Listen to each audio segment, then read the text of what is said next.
Hi friends, അസ്സലാമു അലൈക്കും. നമ്മളിന്ന് പ്രിപ്പയർ ചെയ്യാൻ പോകുന്നത് ഒരു 5 മിനിറ്റ് സ്നാക്കാണ്. ഞാനിവിടെ എടുത്തേക്കുന്നത് 1.5 കപ്പ് മൈദ, 1 കപ്പ് വെള്ളം, 2 ടീസ്പൂൺ മുളക് പൊടി, 1.5 ടീസ്പൂൺ മഞ്ഞൾപ്പൊടി, 1 ടീസ്പൂൺ ജീരകം, ഉപ്പ് ആവശ്യത്തിന്. നമ്മൾ എടുത്തു വെച്ചിരിക്കുന്ന മൈദയ്ക്കകത്തോട്ട് മുളക് പൊടിയും മഞ്ഞൾപ്പൊടിയും ജീരകവും ആവശ്യത്തിന് ഉപ്പൂടി ഇട്ടൊന്ന് മിക്സ് ചെയ്ത് കൊടുക്കണം.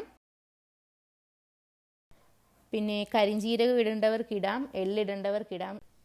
അത് മിക്സ് ചെയ്ത് കഴിഞ്ഞ് കുറച്ച് വെള്ളം കൂടി ഒഴിച്ചിട്ട് നന്നായിട്ടൊന്ന് കുഴച്ചെടുക്കണം. മാവ് റെഡിയാക്കി ഒരു 5 മിനിറ്റ് വെക്കണം. നമ്മൾ എടുത്തു വെച്ചേക്കുന്ന മാവ് ഇതുപോലെ ഒന്ന് പരത്തിയെടുക്കണം. എന്നിട്ടത് ചെറിയൊരു ബൗൾ കൊണ്ട് അതിനകത്ത് ഇതുപോലെ ഒന്ന് മുറിച്ചെടുക്കണം. ഇങ്ങനെ കട്ട് ചെയ്തതിൻ്റെ ബാലൻസ് മാവ് നമ്മൾ കളയണ്ട. നമുക്ക് പിന്നീടും അത് അതുപോലെ ഒന്ന് കുഴച്ചെടുത്തിട്ട് കട്ട് ചെയ്തെടുക്കാൻ പറ്റും.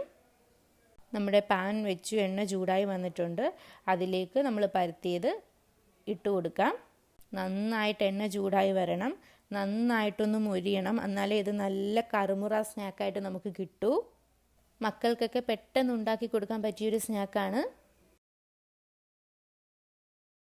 ഇപ്പം നമ്മുടെ സ്നാക്ക് ഇവിടെ റെഡി ആയിട്ടുണ്ട്. നിങ്ങളെല്ലാവരും തയ്യാറാക്കി നോക്കണം. നിങ്ങൾക്ക് എല്ലാവർക്കും ഇഷ്ടപ്പെടും. ഇനി അടുത്തൊരു റെസിപ്പിയായിട്ട് കാണാം. നമ്മുടെ ചാനൽ എല്ലാവരും ലൈക്ക് ചെയ്യണം, ഷെയർ ചെയ്യണം, സബ്സ്ക്രൈബ് ചെയ്യണം, അടുത്തുള്ള ബെൽ ബട്ടൺ എനേബിൾ ചെയ്യണം. Bye, take care.